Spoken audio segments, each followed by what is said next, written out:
На гости сме на Трифон Георгиев във врачанското село Ботан, където той отглежда магарета вече 10 години. Животните тук живеят заедно като истинска общност, пълна с обич. Изключително ми е приятно да сме вече на твой терен. На мен също добре сте ми дошли. Разказвали сме вече твоята история в ефира на Радио Видин, но пък сега сме тук, за да разберем за този бейби бум от магаренца. Най-хубавото е, че работим да увеличиме фермата. Много обичаме тези животни, искаме да ги запазиме като вид.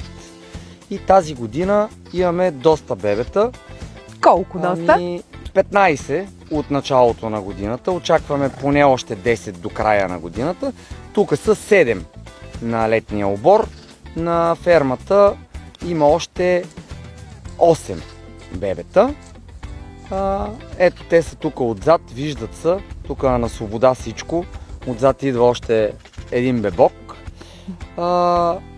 Идеята ми е да ги запазя като вид тези животни, защото наистина изчезват. Спомняме си преди магарето добрия приятел на човека. В почти всяка една къща в село имаше магаренце, което помагаше на бабата, на дядото. Ходехме на полето, на бустана. И така, то се гледаха и много животни в къщи и това беше неизбежно. Нямаше трактори, нямаше такива неща и магаренцето помагаше за тия неща. Лозята се ореха с магарета, обаче в последствие механизирането на земеделието унищожи този вид животни и те изчезват. За жалост, много изядени от тях и така. Жалко е, защото за мен магарето е Божие животно. Млякото му е много полезно, много лечебно. Но ги няма. Много са малко. Ти казваш, че ги обичаш, но аз видях, че и те много те обичат. Около нас през цялото време искат ласки и прегръдки. Невиждано до сега. Аз лично не съм виждала такова нещо. Това е така, защото любовта е съвместна. Аз не го правя само заради пари. Да кажа, че пари от това нещо не се изкарват на всички ентусиасти, които искат да гледат магарета. Искам да гледат хора магарета, които наистина ги обичат. Аз наистина обичам магаретата и конете и затова ги гледам. Пари не се изкарват. Изкарват са някакви къси от млякото, които да мога да поддържам стадото, да го гледам. За жалост, есента продавам от мъжките, защото като станат много мъжкари започват да се бият. Това си е нормално. Природа. Възмъжават и започват да се бият. Да. Но женски не продавам. Искам да оголема, да увелича стадото и да го запазя. Колко женски има до сега? Бебета ли? Не, магарици. Общо са около 50 бройки женски. А мъжките? Те са 10. 12 ли са колко са, нали? От бебетата сега имаме, нали, 50 на 50 са мъжки и женски. Така че радвам се и на мъжките и на женските, обаче повече на женските, защото искам да увелича стадото. А мъжките после се чудиме какво да ги направим, защото няма търсене. Хората не търсят магарета за работа вече. Да. Машкари не трябват, нали, по стадата или да ти трябва едно магаре, другите не ми се продават за клане и оттам вече става много сложно. Трябва да ги гледам и тях, обаче ще го мислим и това. Не знам какво се случи. Болезнено е, че все по-малко млади хора се занимават с животновъдство, обаче и държавата не ни осигурява нищо, не ни дава нищо. Така е. Връщаме се към бебенцата. Има ли някакви по-специални грижи, от които магаренцата се нуждаят, особено в първите месеци? Не. Магарето си е див вид животно, то в свободен вид е африканско животно, адаптивни, силни животни, които издържат 2-3 дни дори без вода. Нали, камилата казват, че обаче магарето е по-издържливо и в арабските светове дори магарето е по-ценно от камилата, защото камилата прави преход без вода, а магарето прави също преход без вода, обаче магарето се възстановява за 10 минути след като се напие с вода, а камилата й трябват няколко дни. Но за бебетата се грижи майката за тях. Много важно, нали, Първите месеци не пипаме млякото. До третия месец изобщо не пипам да доя. Всичко е за малкото. После си разделяме млякото с малкото. 6-7 часа заделям, нали, майката от малкото, издоявам я и после пускам, нали, малкото. Обаче това вече след като са прояли, и много важно за мен е да мога да осигурявам храна на животните си. Защото те дори и пасища не получават, да го вметнеме, че магарето не се брои за живо животно. Тази година бях много изненадан, че ветеринарните доктори на разпределението на пасищата казаха, че магарето не е пасищно животно. Не знам, може би не съм участвал в този час или те не са участвали в този час, защото магарето си е пасищно животно като коня.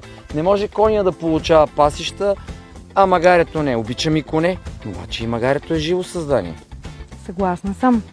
А характерът на магарето кога се оформя? Нали се казва, че те са инатливи животни? Има ли нещо вярно според теб? Не.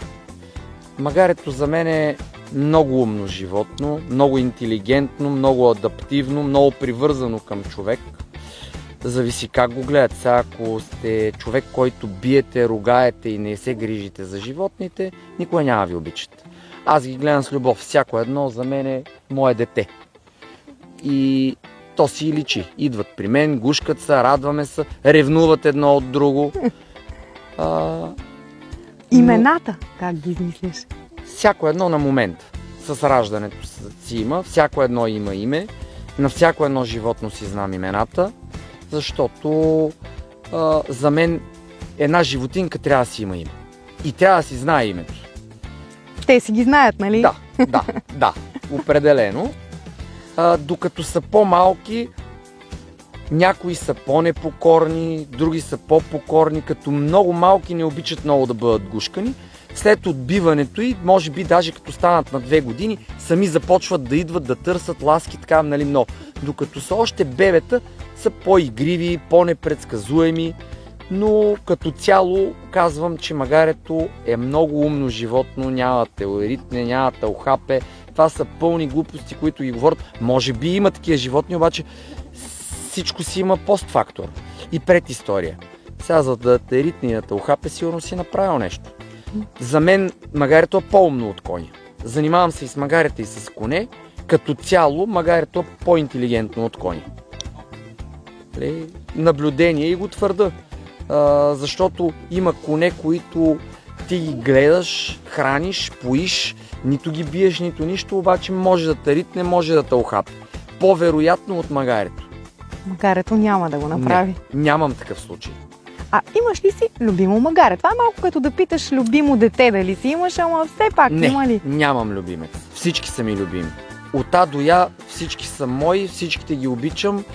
Ако имам финансова възможност, купувам животни, хода и взимам. Онзи ден купих едно магаренце от един дядо от Бойчиновци, не може да го гледа вече. Магарето е възрастно, скопено, на мен не ми върши работа, обаче за да не го изядат, да не се заколи, го купих, Марко. Дядото плака като тръгнахме, дал съм му обещание, че ще го гледам. И той е горе на фермата, ще ви го покажа. Цял живот е служил и тук ще служи додето може. Идва сега при нас една бременна магарица, ми се струва. Как се казва тя? Това е сърна. Сърничка. Сърничката. Ето там онова Калина се казва, на брат ми е кръстена.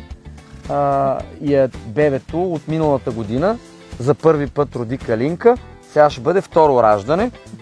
В края на септември ще имаме бебе от нея. Как се наслаждава и притваря дори очички. Те обичат да бъдат галени, обичат да бъдат... Ето това, пример, вижте сега малката как няма да се даде. Не е страхливо, обаче докато са по-малки, докато навършат 2 години, ако дойде само да пожелая да го мачкаш, аз затова не тормоза и бебетата. Защото знам, преди се ядосвах, нали, бяга от мене, нали. Не, то като си направи определена възраст, отбива го майката, попораства малко и после само идва и знае кой го храни. То знае кой храни. Да, така е. Ето, виж, спокойни са, малката сяда, може да вози. Няма магаре, което да не можете да го яздите. Убеден съм, че мога да ги впрегна всичките, защото магарето се учи много лесно на впряг. За разлика от коня. Коня стане ли на 2 години, вече натам много тегъл. А магарето е много... Божие животно, създадено да служи на човека. И с работа, и с мляко. Лечебните свойства на млякото вече сме си ги говорили. Да. Той, великият Хипократ, е лекувал с това нещо и в древността са се лекували с магарешко мляко. Аз не съм открил нищо. Това е открито преди 1000 години. Така е и... Обаче има интерес, доколкото разбирам. Да, търси се млякото все повече, защото българина е тома неверни. Има защо. Ние сме лъган народ. Постоянно ни се обещава, постоянно ни лъжат и вече не вярваме и в истинските хора, които са като мен. Някой ме пита, нали не продавате друго мляко? Да, аз не продавам друго мляко. Аз продавам магарешко мляко и кобилешко и никога няма да излъжа. Клиентите ми знаят, че когато нямат мляко, аз казвам днес няма и записвам примерно утре, други ден, след една седмица, но никога няма да дам нещо, което не е магарешко. Чакайте, че Симеон тук прави работата. Симеон напъва нещо отзад. Той е машкар.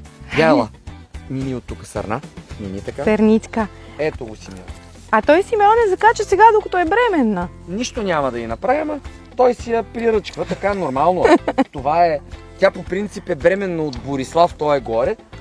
Винаги се остава един млад пробник, нали, защото трябва да имаш поне 2-3 машкара да няма родствена връзка.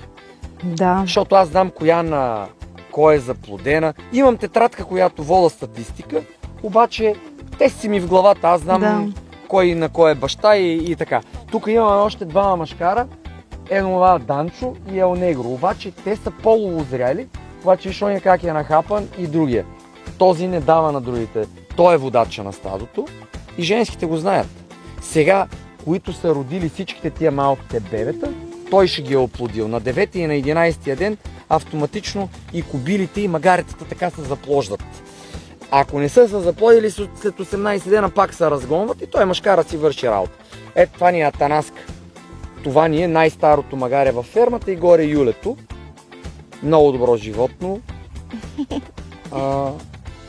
Те всички са добри. То лоши няма. Да. Има лоши хора, няма лоши животни. Съгласна Това съм. като и децата. Няма лоши деца, има лоши родители. Да. Сирма, кажи ни ти сега. Кажи, тати, не се срамувай. Колко обичаш магаренцата, Сирма? Много. Много. Аз виждам, че и те много те обичат и ти дават и ти ги целуваш и ги прегръщаш. Може ли да се каже, че те са вашия живот? Добре, няма да те притесняваме повече. Какво друго можеш да ни разкажеш за бебенцата специално? Хубави! Аз за бебето нищо лошо не мога да кажа. Това живот, нов живот. Това нещо ще продължи живота на фермата. Всяко едно бебе е ново начало. Приръст на стадото. Бебето е радост. И любов. И любов. Да. Виж ги, те няма само по себе си. Какво можеш да кажеш? Може ли да се обърнем да видим едно бебе? Елате леко ето тук. Вижте едно бебе. Та с Атанаска. Вижте го.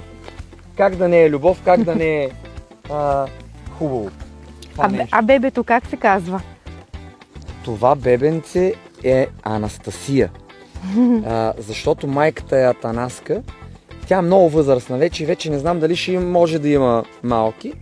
Да й наследи буквичката и да бъде горе-долу, нали, като нея. Така съм я кръстил. Наистина грееш и сияеш, докато говориш за тях. Да, защото много ги обичам. Много ти благодаря за този разговор и се надявам да продължаваш да правиш това, което правиш. Докато шавам и докато дишам ще го правя. Пожелавам ти го от все сърце. Благодаря. И аз ви пожелавам здраве и късмет. И ние ти благодарим.